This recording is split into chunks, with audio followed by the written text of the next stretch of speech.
नमस्कार दोस्तों, मेरा नाम है विजय कुमार गिरी और मैं आप लोगों का एक बार फिर से स्वागत करता हूं अपने यूट्यूब चैनल जिसका नाम है सुबह क्लासेस फॉर एग्रीकल्चर।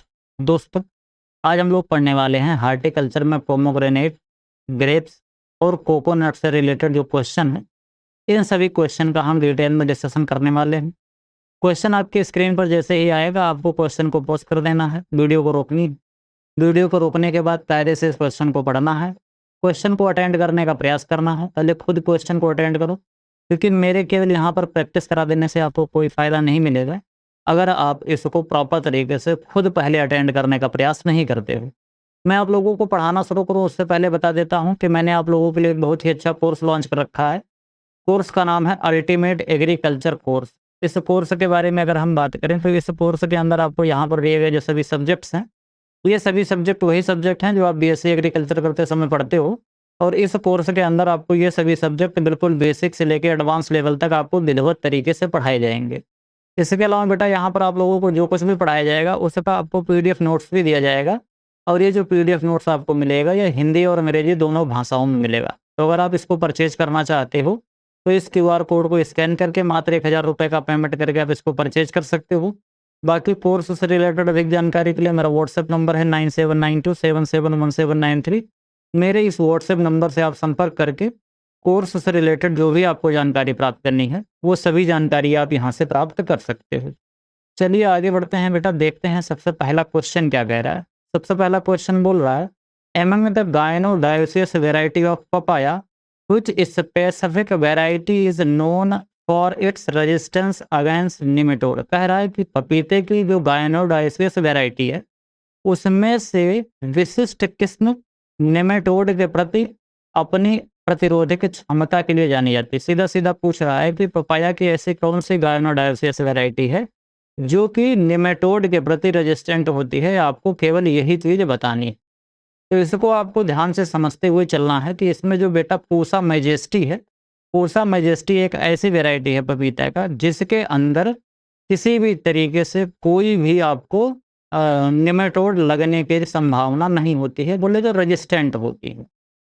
समझ गए बेटा? तो ऑप्शन नंबर जो सी होगा वो राइट आंसर हो जाएगा। इसके अलावा यहाँ पर बेटा लिखा हुआ है पूसा डिलीशियस। पूसा डिलीशियस जो वैरायटी होती है ये भी एक तरीके की गायनोडायोसियस वैरायटी होती है, और लेकिन इसके समस्या क्या है कि ये नेमेटोड के प्रति रेजिस्टेंट नहीं होती है। इसमें नेमेटोड से समस्याएं आपको देखने को मिल सकती हैं। इसके अलावा बात करते हैं पूसा जायंट के बारे में। तो पूसा जो जायंट वैरायटी है ये कैसी वैरायटी है बेटा? इसको याद रखना, ये कैसी है? ये डायोसियस वैरायटी है। कैसी वैरायटी है बेटा? ये डायोसियस वैरायटी है। और इसको ज़्यादातर हम किसके लिए यूज करते हैं? इसको ज़्यादातर हम बेटा यूज करते हैं कैनिंग के लिए।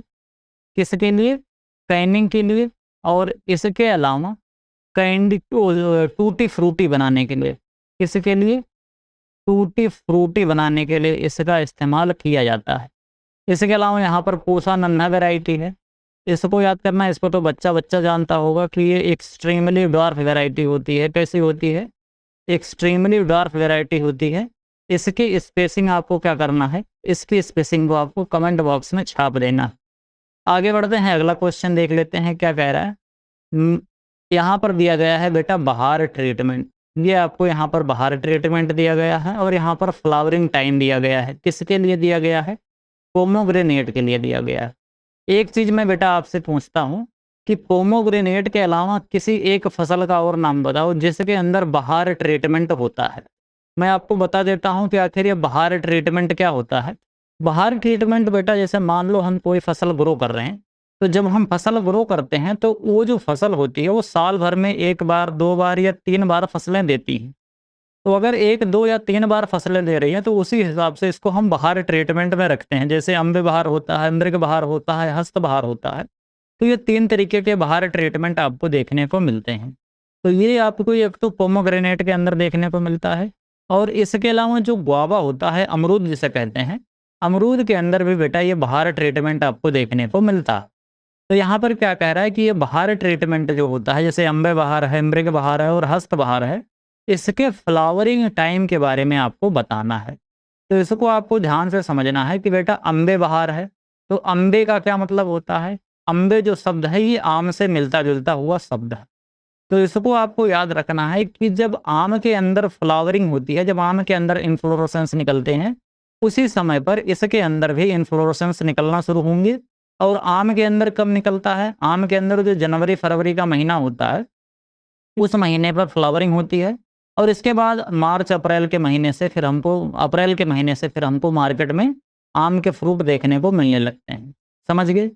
इसके अलावा बेटा यहाँ पर मृग बहार है। तो मृग बहार के विषय में आपको याद करना है कि मृग बहार को आप याद कर सकते हो मृग मारीचिका से। मृग मारीचिका आप लोगों ने पढ़ा होगा हाई स्कूल में। जब बहुत ज़्यादा धूप पड़ती है, तो जो रेतीली जगह होती है या बहुत ज़्यादा गर्म वाली जो जगहें होती हैं, वहाँ पर बहुत दूर देखने पर लगता है कि जैसे वहाँ पर एक झील बनी हुई, वहाँ पर एक तालाब है जिसमें पानी है। इसी तरीके का भ्रम मृग को हो जाता है। ये जो मृग होता है, जब वो कभी भी ऐसे धूप में बहुत परेशान होके कई बार रेगिस्तान में फँस जाता है, तो जब बहुत दूर देखता है, तो दूर देखने पे उसको लगने लगता है कि हाँ, अच्छा वहाँ पर कोई झील या तालाब है, वहाँ पर हमें पानी की व्यवस्था मिल जाएगी। और इसीलिए वो बेचारा यहाँ से लेके वहाँ तक दौड़ते हुए जाता है। लेकिन वो जो समस्या है, वो धूप की वजह से इन्वर्जन की जो प्रकाश की किरणें होती हैं, वो क्या कहते हैं उसको, अपवर्तित हो जाती हैं। तो प्रकाश के अपवर्तन की वजह से वहाँ पर वो दिख रहा होता है।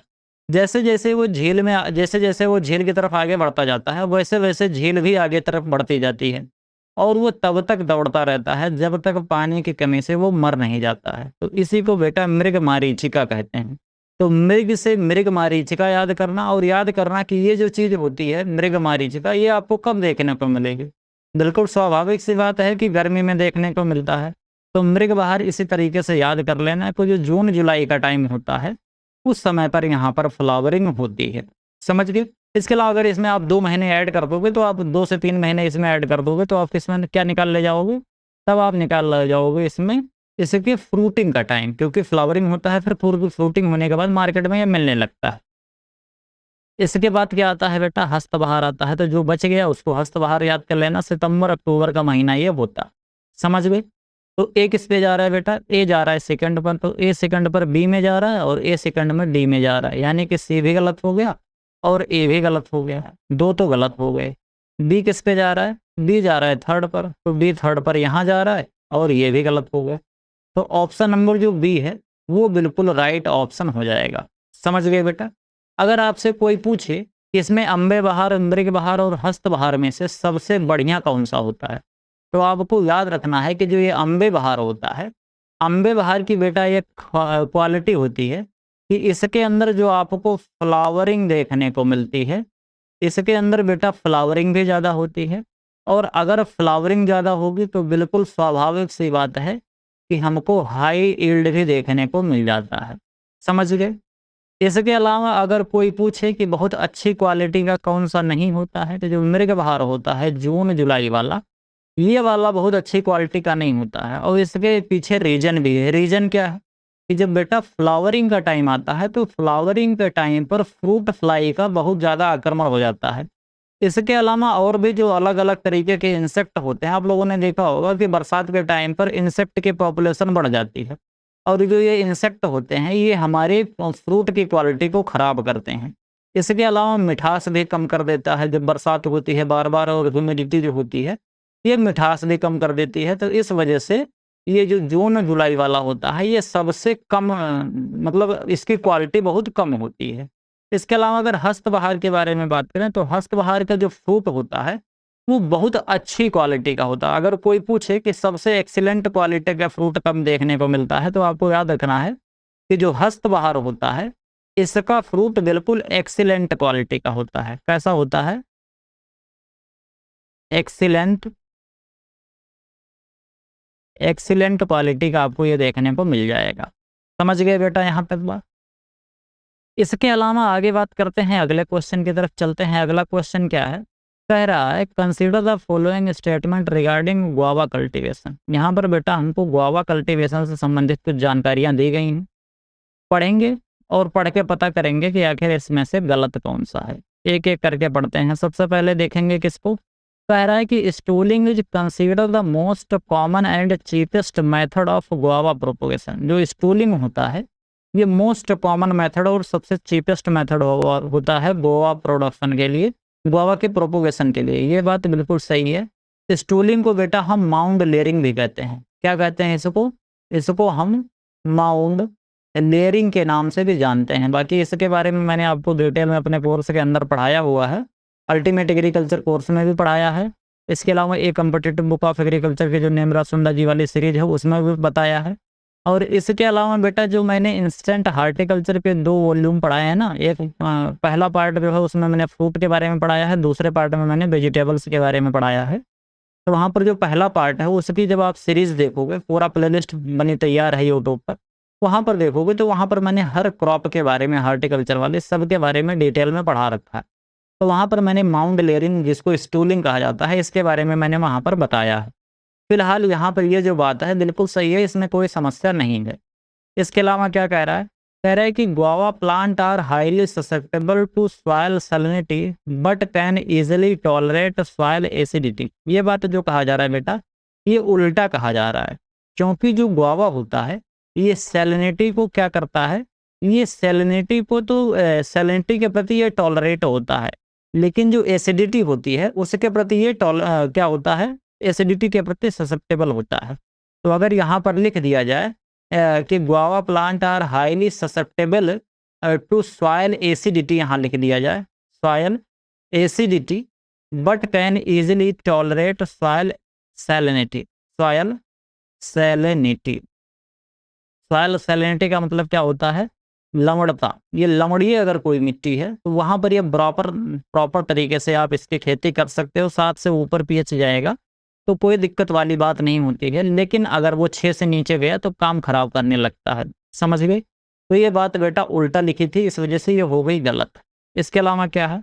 Browsing in guava is a physiological disorder caused by zinc deficiency. कह रहा है कि अमरूद में ब्राउजिंग जिंक की कमी के कारण होने वाला एक शारीरिक विकार है। ये भी बात बिल्कुल सही है। जो ब्राउजिंग होता है एक तरीके का फिजियोलॉजिकल डिसऑर्डर होता है, और किसके वजह से होता है? ये जिंक की कमी से आपको देखने को मिलता है। इसमें कोई समस्या नहीं है। हमको खोजना क्या था बेटा? हमको यहाँ पर गलत खोजना था। हमने खोज लिया कौन सा गलत है, केवल दूसरा गलत है, यानी कि ऑप्शन नंबर डी इसका राइट ऑप्शन हो जाएगा। समझ गए बेटा यहाँ तक बात? यहाँ पर असर्शन और रीजन बेस्ड क्वेश्चन दिया गया है। असर्शन और रीजन बेस्ड क्वेश्चन एक एक करके पढ़ते हैं और बताते हैं कि आखिर इसमें से होगा क्या सही। सबसे पहले कह रहा है द बावर सिस्टम। ये तो बावर सिस्टम यहाँ पर आपको दिया गया है, और बावर सिस्टम आपको पता है कि ग्रेप के अंदर किया जाता है और commonly adopted training system in India. बिल्कुल सही बात है। ये जो बावर सिस्टम होता है, bower system, pergola system, Kniffin system, telephone system, इस तमाम तरीके के जो ट्रेनिंग के सिस्टम होते हैं ये आपको ग्रेप्स के अंदर देखने को मिलते हैं। ये जो ग्रेप्स होता है लता वाली फसल होती है, तो इसके लिए हमको इसके जो लताएं, इसके लिए जो ब्रांचेस निकलती हैं, उसको प्रॉपर तरीके से ट्रेन करने के लिए तमाम तरीके के ट्रेनिंग के मेथड हैं, उनका इस्तेमाल किया जाता है, जिसमें जो बावर सिस्टम होता है वो सबसे बढ़िया सिस्टम होता है। इसके अलावा क्या कह रहा है? कह रहा है कि tartaric acid is the primary acid present in grape fruit. Tartaric acid अंगूर के फलों में मौजूद प्राथमिक एसिड है। ये बात जो कही जा रही है बेटा, ये भी बात बिल्कुल सही है। टारटेरिक जो एसिड होता है ये ग्रेप्स के फ्रूट में पाया जाता है। इसके अलावा अगर आप यहाँ पर ध्यान से सोचोगे तो असर्शन में तो बावर सिस्टम के बारे में बोला जा रहा है, और यहाँ पर टारटेरिक एसिड के बारे में बोला जा रहा है। दोनों को आपस में कोई संबंध है? कोई संबंध नहीं है। तो हम क्या कहेंगे? Not correct explanation. यानी कि दोनों के दोनों स्टेटमेंट तो सही हैं, लेकिन जो रीजन है ये असर्शन को कायदे से एक्सप्लेन नहीं कर रहा है। तो इस पर टिक लगाएंगे और आगे बढ़ जाएंगे। अगला देख लेते हैं क्या कह रहा है। Which specific insect pest cause the formation of whitish cotton patch on the stem and branches of apple tree along with characteristics gall knot on the root। कह रहा है कि कौन सा विशिष्ट कीट सेब के पेड़ों के तने और शाखाओं पर सफेद सूती धब्बे बनाता है, साथ में जड़ों पर विशिष्ट गांठें बनाता है। इस तरह का जो आपको सिम्टम देखने को मिलता है बेटा, ये तरह का जो सिम्टम होता है वो एक इंसेक्ट होता है जिसको हम क्या कहते हैं? Woolly Apple aphid.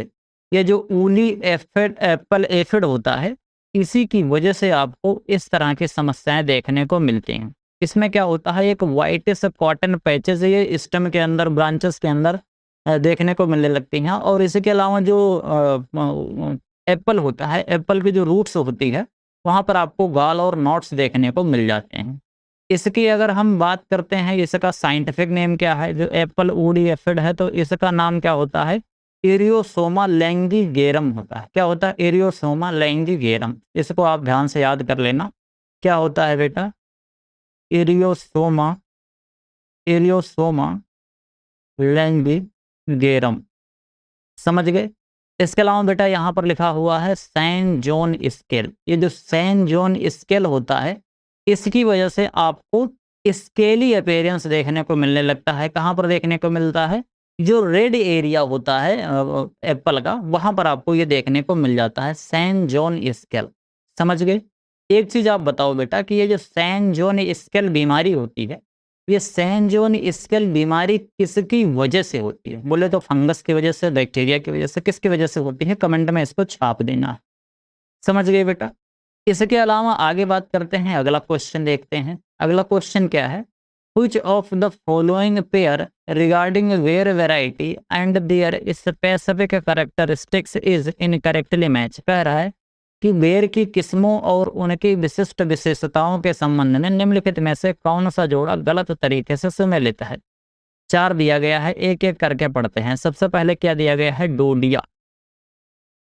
डोडिया बोल रहा है कि रेजिस्टेंट टू फ्रूट फ्लाई। यहाँ पर जो डोडिया है, ये क्या है, ये बेर की एक वैरायटी है और कह रहा है कि ये फ्रूट फ्लाई के प्रति रेजिस्टेंट होती है। बिल्कुल सही बात है, कोई दिक्कत वाली बात नहीं है। फ्रूट फ्लाई के प्रति ये रेजिस्टेंट होती है।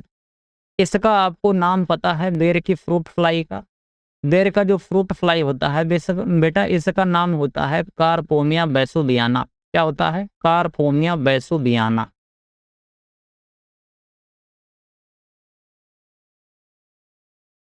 कारपोमिया बैसु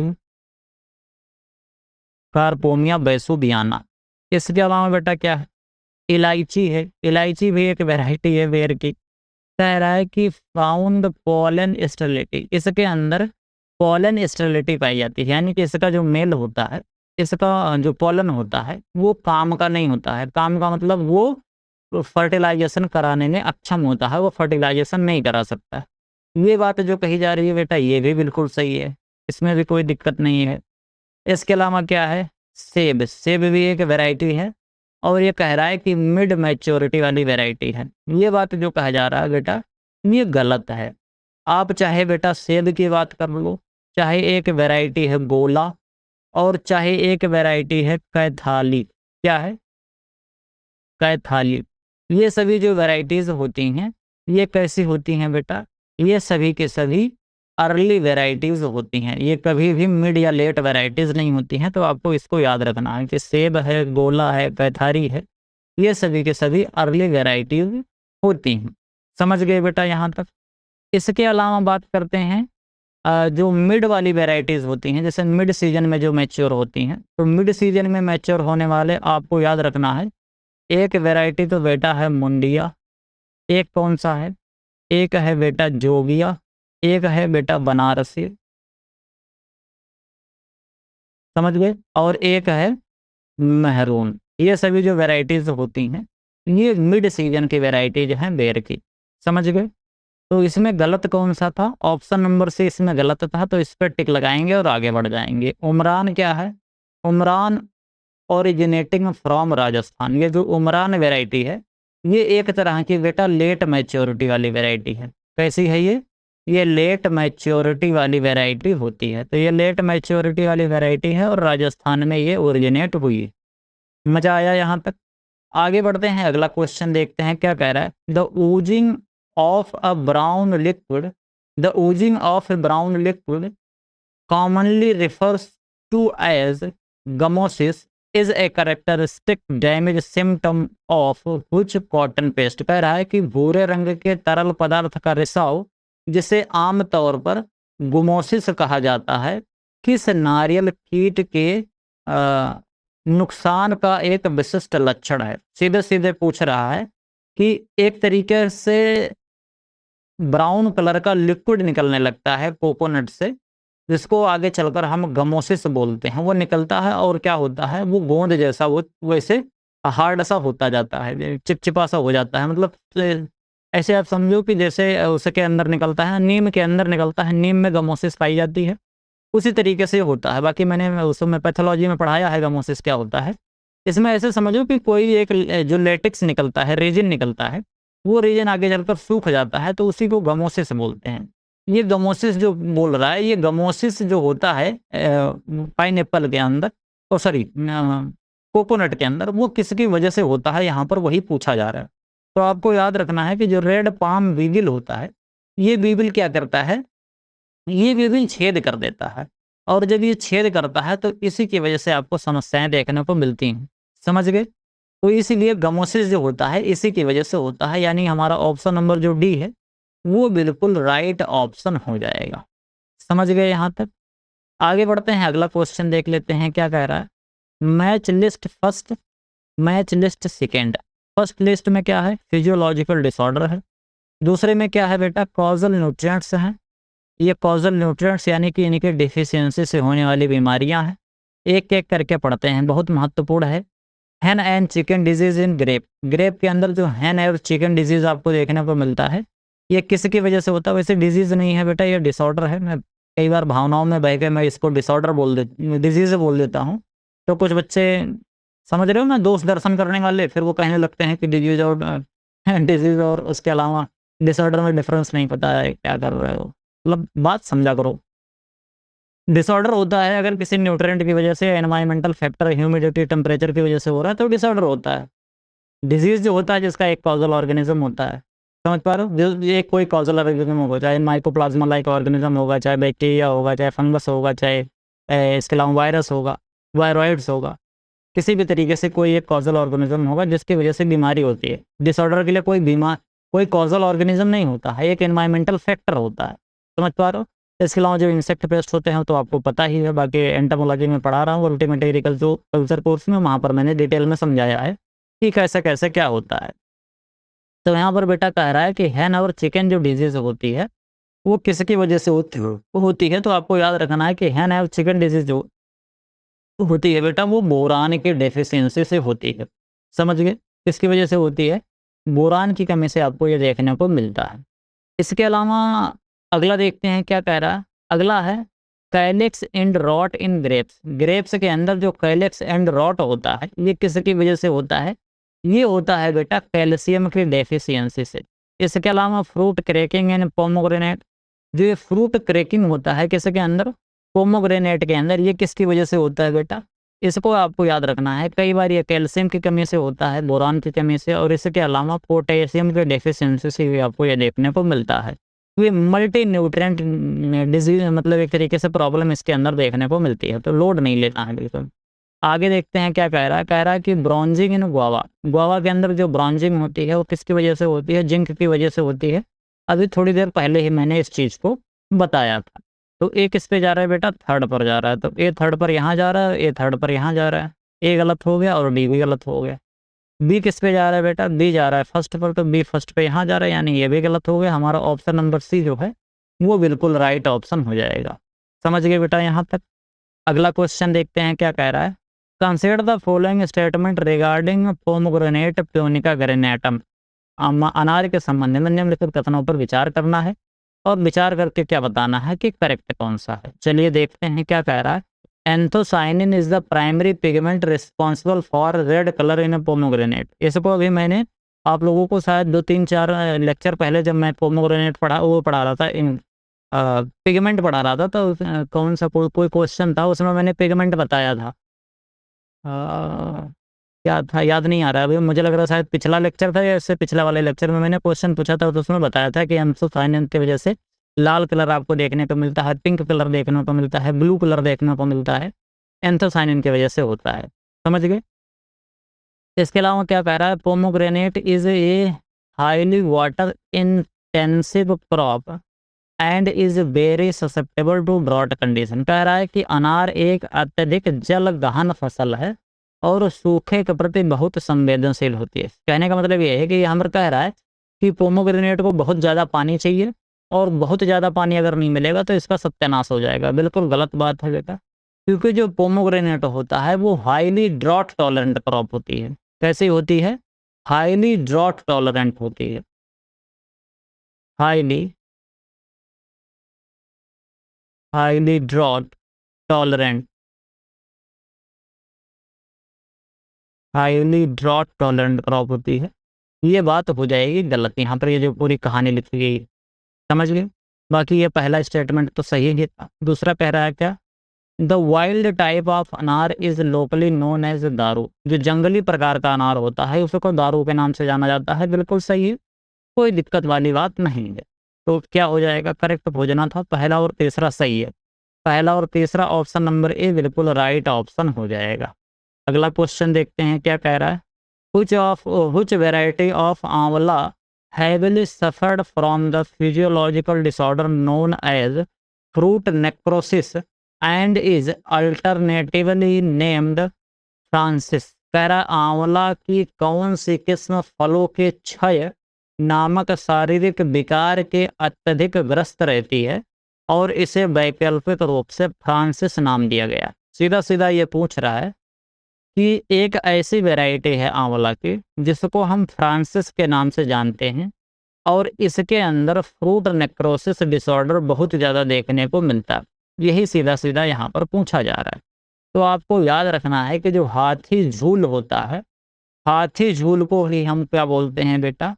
हाथी झूल को ही हम फ्रांसिस कहते हैं। और ये जो फ्रूट नेक्रोसिस होता है, फ्रूट नेक्रोसिस, इसके प्रति काफ़ी ज़्यादा ये ससेप्टेबल होता है। फ्रूट नेक्रोसिस क्या होता है? आप लोगों ने आंवला देखा होगा।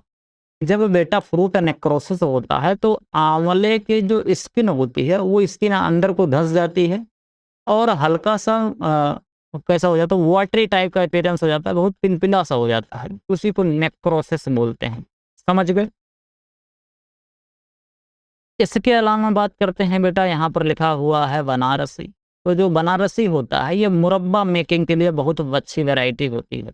किसके लिए? मुरब्बा मेकिंग के लिए। मुरब्बा मेकिंग के लिए सबसे बढ़िया वैरायटी होती है। इसके अलावा बेटा यहाँ पर कंचन है। कंचन को हम नरेंद्र आंवला 4 के नाम से भी जानते हैं और यह एक रेगुलर बियरिंग वैरायटी है। कैसी है बेटा? यह एक रेगुलर बियरिंग वैरायटी होती है। कैसी होती है? रेगुलर बियरिंग वैरायटी होती है। इसके अलावा बेटा यहाँ पर चकिया लिखा हुआ है। चकिया को याद रखना कि इसके अंदर बेटा फ्रूट नेक्रोसिस नहीं लगता है। क्या नहीं लगता है?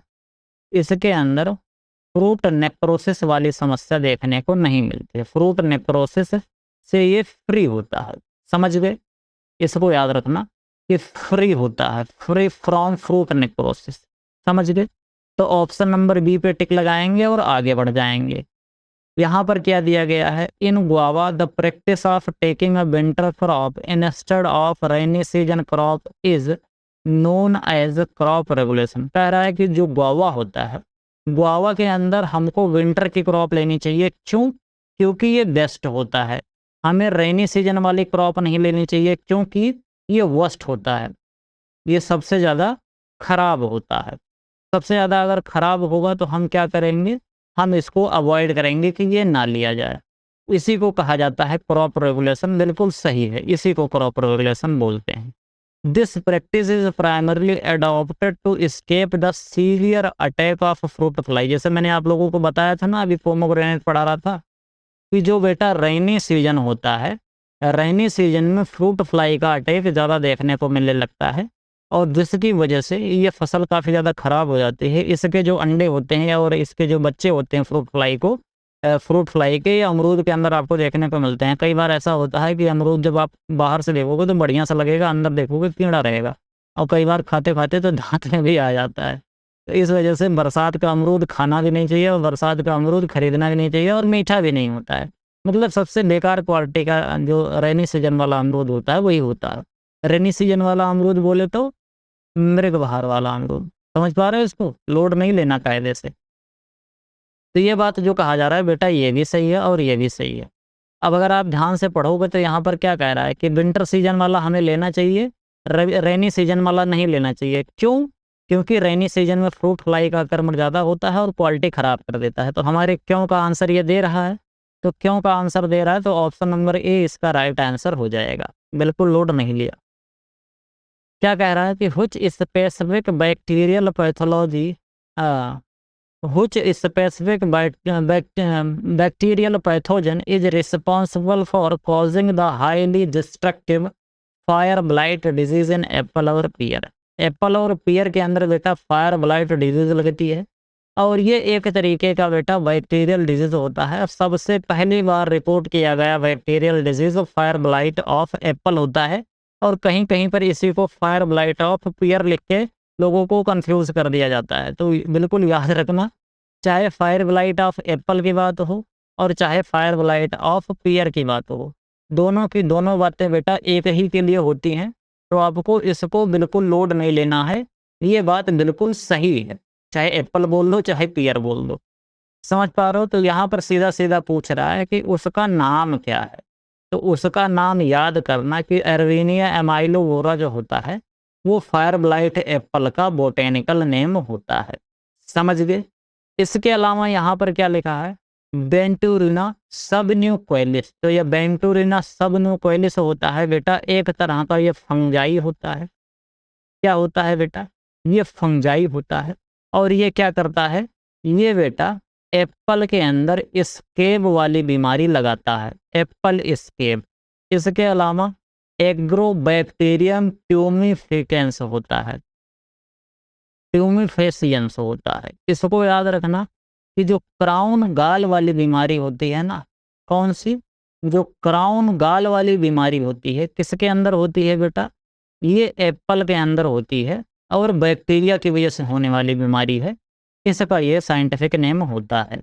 इसके अलावा बेटा आगे देख लेते हैं, आगे क्या है, प्लाज्माफोरा विटिकोला। तो प्लाज्माफोरा विटिकोला जो होता है बेटा, इसको याद रखना कि जो डाउनी मिल्ड्यू होता है ना, डाउनी मिल्ड्यू, डाउनी मिल्ड्यू किसके अंदर, जो ग्रेप्स होता है ना, नाम से यहाँ पता चल रहा है विटिकोला, विटिकोला, विटी जो होता है विटेसी, विटेसी फैमिली। तो इस तरीके से आप याद कर सकते हो कि ये ग्रेप्स के बारे में बात कर रहा है। समझ गए बेटा यहाँ तक। किसी को कोई दिक्कत, किसी को कोई समस्या, तो आगे बढ़ लेते हैं। अगला क्वेश्चन देख लेते हैं। Which of the following pair regarding grape variety and their specific commercial purpose is correctly matched? अंगूर की किस्म और उनके विशिष्ट व्यावसायिक उद्देश्यों में संबंध में निम्नलिखित में से कौन सा जोड़ा सही ढंग से सुमेलित है, इसको बता देते हैं। सीधा सीधा कह रहा है कि ग्रेप्स की ऐसी कौन कौन सी वैरायटी है और उनका स्पेसिफिक कॉमर्शियल पर्पज क्या है, उसको देखते हुए बताना है कि कौन सा जोड़ा सही तरीके से विवाहित है। एक एक करके समझ लेते हैं। कह रहा है कि किसमिस बेली जो है या फ्रेश टेबल पर्पज के लिए है। बेटा थोड़ा सा आप दिमाग लगाओ कि अगर किसमिस है तो किसमिस बनाने के लिए होगा, उसको हम टेबल पर्पज के लिए क्यों रखेंगे। टेबल पर्पज को हम उसको रखते हैं जिसकी सेल्फ लाइफ थोड़ी सी बड़ी ज़्यादा होती है। मतलब अगर उसको हम घर में टेबल के ऊपर सजा के रखें तो 2-4 दिन में नॉर्मल रूम टेम्परेचर पर सही रहे, नहीं तो पता चले सुबह हमने रखा और शाम तक वो बिल्कुल सड़ गया, खराब हो गया। तो उस तरीके से नहीं होना चाहिए। तो किसमिस बेली लिख रहा है, उसके बाद फ्रेश टेबल लिख रहा है, तो मामला कुछ जमा नहीं। तो क्या हो जाएगा ये बेटा, गलत हो जाएगा। क्योंकि जो किसमिस बेली होता है, इसको याद रखना, ये रेजिन्स के लिए अच्छा होता है। बोले तो जो डिहाइड्रेटेड ग्रेप्स होता है, किसमिस जो होता है मुनक्का, उसके लिए होता है। इसके अलावा क्या है बेटा, मस्कट वैरायटी है। ये जो मस्कट वैरायटी होती है, इसको भी याद रखना कि ये कैसा होता है। यहाँ पर सीडलेस वैरायटी लिखा हुआ है, तो ये बेटा सीडलेस वैरायटी नहीं होता है। ये कैसा होता है बेटा, ये सीडेड वैरायटी होती है। कैसा होता है ये, सीडेड वैरायटी ये होता है। और सीडेड वैरायटी में कैसा होता है बेटा, ये कलर्ड होता है। कैसा होता है, ये कलर्ड होता है। समझ गए। थॉमसन सीडलेस लगभग 55% एरिया पर भारत में ग्रो किया जाता है। अंगूर की खेती इसी की सबसे ज़्यादा होती है। वाइन मेकिंग पर्पज के लिए ये बोल रहा है कि वाइन मेकिंग पर्पज के लिए इसको यूज किया जाता है, बिल्कुल गलत है। इसको ज़्यादातर हम ग्रो करते हैं फ्रेश खाने के लिए। क्या करते हैं, इसको फ्रेश कंजम्पशन के लिए यूज किया जाता है, फ्रेश कंजम्पशन के लिए यूज करते हैं। तो ये भी गलत मैंने बताया, ये भी गलत बताया, ये भी गलत बताया, तो सीधे सीधे फिर डी ही सही होगा, उसमें कुछ देखना नहीं है। अर्का हंस देखते हैं। वाइट वाइन के प्रोडक्शन के लिए अर्का हंस वैरायटी बड़ी बढ़िया होती है, कोई दिक्कत वाली बात नहीं है। इसके अलावा बेटा याद रखना कि वाइन बनाने के लिए एक वैरायटी और भी होती है जिसको हम कहते हैं अर्का तृष्णा। तृष्णा का क्या मतलब होता है? प्यास होता है। तो ये प्यास बुझाने का काम करती है। इसके अलावा बेटा याद रखना एक वैरायटी और भी होती है सोमा। सोमा, सोमरस, दारू, वाइन, समझ रहे हो? ऐसे याद कर लेना। आगे बढ़ते हैं, अगला क्वेश्चन देख लेते हैं क्या कह रहा है यहाँ पर बेटा। कुछ वायरल डिजीज दी गई है, यानी वायरस से होने वाली बीमारी, और अगर वायरस या बैक्टीरिया से होने वाली बीमारी होती है तो उसका कोई ना कोई वेक्टर होता जरूर है। तो यहाँ पर वेक्टर भी दिया गया है। और ये बीमारियाँ किसकी हैं बेटा? ये सभी बीमारियाँ पपीता की। एक एक करके पढ़ते हैं। कह रहा है कि रिंग स्पॉट जो है, रिंग स्पॉट ये किसकी वजह से लगता है बेटा? तो याद रखना कि जो रिंग स्पॉट होता है ये एफिड की वजह से लगता है, एफिस गॉसिपी होता है, समझ गए? इसके अलावा जो लीफ कर्ल होता है ये कौन फैलाता है बेटा? तो लीफ कर्ल जो होता है, बहुत लोग कंफ्यूज होते हैं, आपको याद रखना है कि ये वाइट फ्लाई के द्वारा फैलता है। Leaf curl of papaya white fly की वजह से फैलता है। डैम्पिंग ऑफ किसकी वजह से होता है बेटा? डैम्पिंग ऑफ एक फंगस होता है पाइथियम अपेनिडर्मेटम, इसकी वजह से ये फैलता है। तो ए किस पे जाएगा बेटा? ए चला जाएगा दूसरे पर, ए दूसरे पर यहाँ जा रहा है और ए दूसरे पर यहाँ जा रहा है। सी गलत हो गया और ए भी गलत हो गया। बी थर्ड पे जा रहा है तो बी थर्ड पर यहाँ जा रहा है, तो ऑप्शन नंबर बी सही हो जाएगा क्योंकि ये फर्स्ट पे जा रहा था। आगे बढ़ लेते हैं, अगला क्वेश्चन देख लेते हैं क्या कह रहा है। Consider the following statement regarding the production and varieties of coconut. कह रहा है कि कोकस न्यूसीफेरा जो है इससे संबंधित चीज़ें यहाँ पर दी गई हैं, और कौन कौन कौन सी चीज़ें यहाँ पर प्रोडक्शन और वेराइटीज से रिलेटेड बातें दी गई हैं। हमको इसको देखना है और देख के बताना है कि इसमें से गलत कौन सा है। एक एक देखते हैं। India rank first globally in total coconut consumption, ये बात जो कही जा रही है वो बेटा गलत है, क्योंकि भारत में कोकोनट का सबसे ज़्यादा प्रोडक्शन नहीं होता है। सबसे ज़्यादा जो प्रोडक्शन होता है, ये आपको याद रखना है कि सबसे ज़्यादा जो प्रोडक्शन होता है वो इंडोनेशिया और इसके अलावा फिलीपींस में होता है। कहाँ कहाँ पर होता है बेटा? एक तो होता है इंडोनेशिया, कहाँ पर होता है? एक तो इंडोनेशिया में होता है, और एक कहाँ पर होता है बेटा?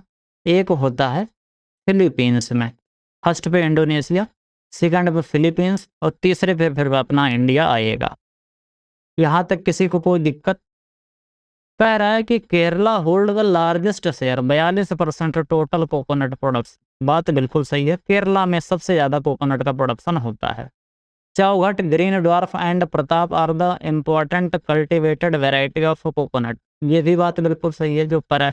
जो चौघट ग्रीन ड्वार्फ है और इसके अलावा जो प्रताप वैरायटी है, ये दोनों बहुत महत्वपूर्ण वैरायटी होती हैं कोकोनट की, कोई दिक्कत वाली बात नहीं है। हमको गलत खोजना था, हमने खोज लिया, केवल पहला गलत है। Option number C right answer हो जाएगा। कुछ specific nutritional element is consider to be universally deficient across grape cultivation area. जहाँ पर भी हम अंगूर की खेती करते हैं, इनमें से ऐसा कौन सा न्यूट्रिएंट है जो यूनिवर्सली डिफिशिएंट पाया जाता है? मतलब हर तरह के मिट्टी में आपको इस न्यूट्रिएंट की हमेशा कमी ही आपको देखने को मिलती है। मैग्नीशियम है, बोरान है, कैल्शियम है और जिंक है।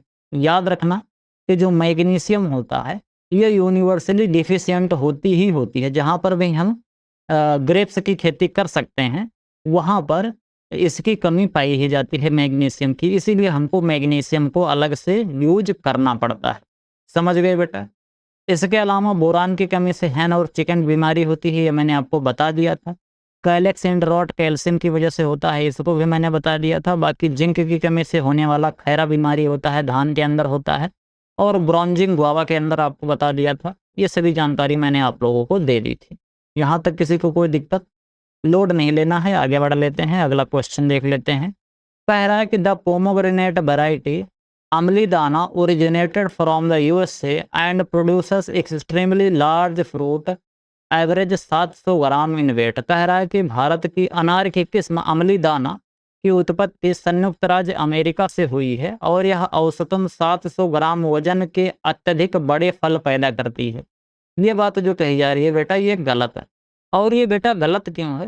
क्योंकि जो यूएसए से प्रोड्यूस वैरायटी है, जो 700 ग्राम की एवरेजन होती है, वो अमली दाना वैरायटी नहीं है, क्योंकि अमली दाना नाम से पता चल रहा है कुछ इंडियन सा नाम है, तो ऐसे याद नहीं होगा। मतलब ऐसा तो हो नहीं सकता कि मतलब इंडियन नाम अमेरिका में प्रोड्यूस हो रहा, ऐसा हो नहीं सकता।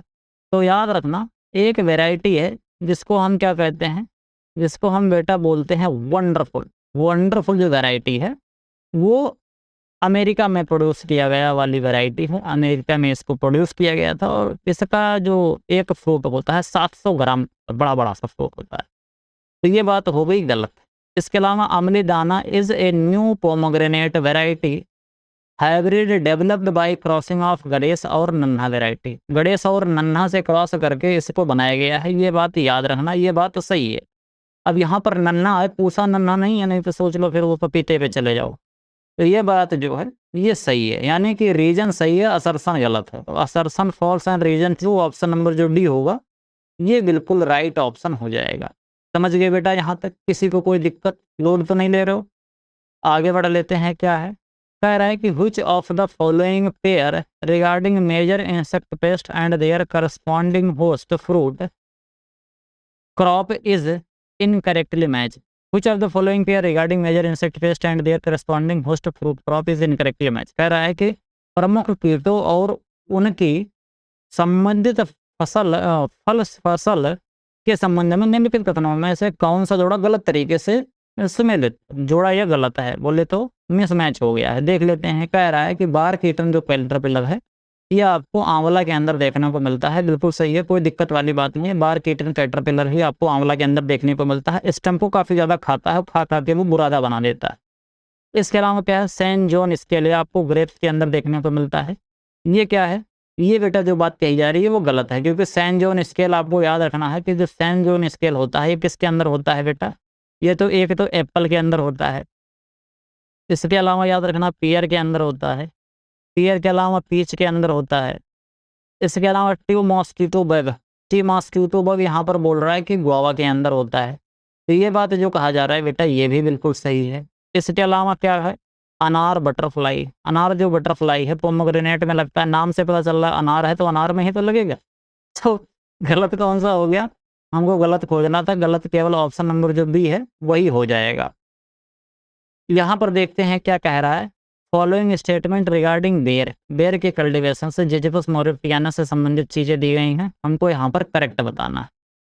पढ़ते हैं। कह रहा है कि in Rajasthan the best time to perform heavy pruning in ber orchard is during April May. कह रहा है कि राजस्थान में बेर के बगीचों की भारी छटाई करने का सबसे अच्छा समय अप्रैल और मई के दौरान होता है। ये बात जो कही जा रही है बेटा सही है, क्योंकि बेर को अप्रैल मई के समय पर ही हम प्रूनिंग करते हैं। और कई बार ये एग्जाम में पूछा गया है कि अप्रैल मई वाली जो प्रूनिंग होती है वो किसके अंदर करते हैं? वो करते हैं बेर के अंदर।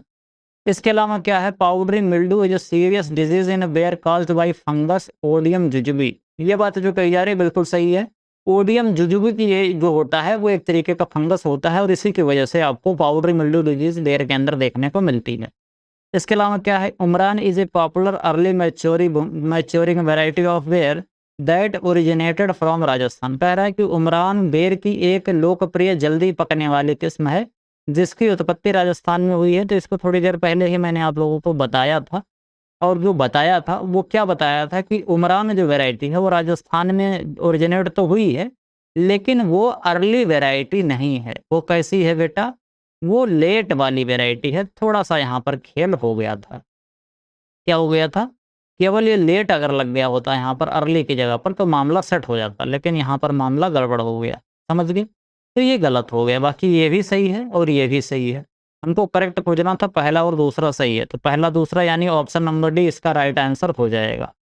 अगला देखते हैं क्या कह रहा है कि bacterial leaf blight in pomegranate is caused by Xanthomonas axonopodis variety punicae in the state of Maharashtra. This specific disease commonly known by which local name? कह रहा है कि अनार में जो बैक्टीरियल ब्लाइट लगता है जिसको हम क्या कहते हैं, ज़ैंथोमोनास एक्सोनोपोडिस टीवी पुनिका के नाम से जाना जाता है।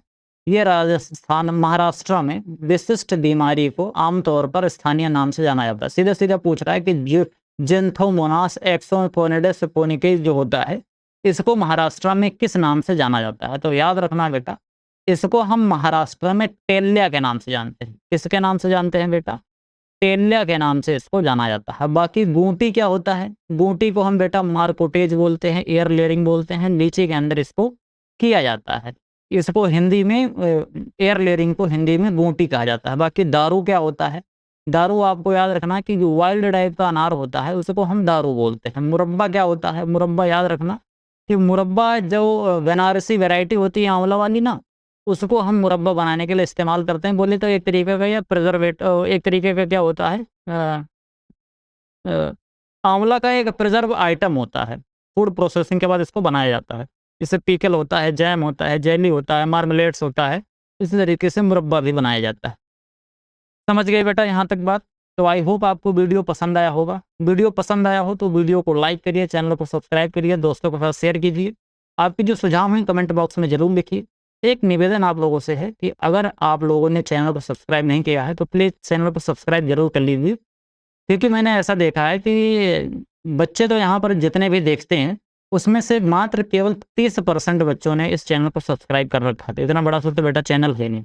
अगर आप देख रहे हो कुछ चीज़ें आपको अच्छी लग रही हैं, तो थोड़ा-सा मोटिवेशन बढ़ाने के लिए आप इतना तो कर सकते हो। एक अच्छा सा कमेंट करके, वीडियो को लाइक, शेयर करके और सब्सक्राइब ज़रूर कर लो। बाकी अगर आप हमारा अल्टीमेट एग्रीकल्चर का कोर्स परचेज़ करना चाहते हो, तो उसके लिए वीडियो का डिस्क्रिप्शन चेक करो। वहाँ पर आपको वीडियो दिया गया है। उस वीडियो में पूरी जानकारी दी गई है अल्टीमेट एग्रीकल्चर कोर्स के बारे में। कैसे परचेज़ करना है, क्या-क्या मिलेगा, सभी चीज़ें वहाँ पर डिटेल में दी गई हैं। बाकी अगर आपको और भी जानकारी चाहिए तो आपको यहाँ पर एक वीडियो दिख रही होगी, इस वीडियो को भी आप क्लिक करके देख सकते हो। बाकी अगर एजीटीवीए की बेहतर तरीके से प्रैक्टिस करना चाहते हो तो यहाँ पर एक प्लेलिस्ट है। इस प्लेलिस्ट को फॉलो करके आप प्रॉपर तरीके से एजीटीवीए से संबंधित जितने भी आपको ये प्रैक्टिस सेट हैं, वो आप यहाँ से क्वेश्चन को आप प्रैक्टिस कर सकते हो। ढेर सारे क्वेश्चन हैं, हर लेक्चर में ढेर सारे क्वेश्चन हैं। आपको क्या करना है, क्वेश्चन को भगाते हुए जाना है, क्वेश्चन को पढ़ना है, फिर आगे भगाना है, फिर क्वेश्चन को पढ़ना है, फिर भगाना है। इस तरीके से आप देख सकते हो। और कहीं क्वेश्चन नहीं आ रहा है तो आप उसको एक्सप्लेनेशन भी कायदे से सुन सकते हो। ऐसा समझो कि लगभग 55 मैंने लेक्चर पढ़ा रखे हैं। और अगर 55 लेक्चर की हम बात करें, अगर बेटा 55 लेक्चर में मैंने मान लेते हैं कि मान लो हमने 20 क्वेश्चन 55 में पढ़ाए, तो कितना होगा? 5 दूनी 10 और इसके अलावा कैसे करेंगे? 0 हो जाएगा और 55 दूनी 110 हो जाएगा। तो ये 1100 क्वेश्चन मैंने अभी तक करा दिया है। बाकी आपका एग्ज़ाम जब तक आते जाएगा तब तक मैं हर रोज़ 20-20 क्वेश्चन करवाते जाता हूँ। और ऐसा नहीं है कि केवल क्वेश्चन 20 हैं, उस क्वेश्चन से रिलेटेड बहुत ढेर सारी आपको जानकारी भी मिलती है। तो if you can you will, if you want you can and you will. मिलते हैं दूसरी वीडियो में, तब तक के लिए इजाज़त दीजिए। धन्यवाद।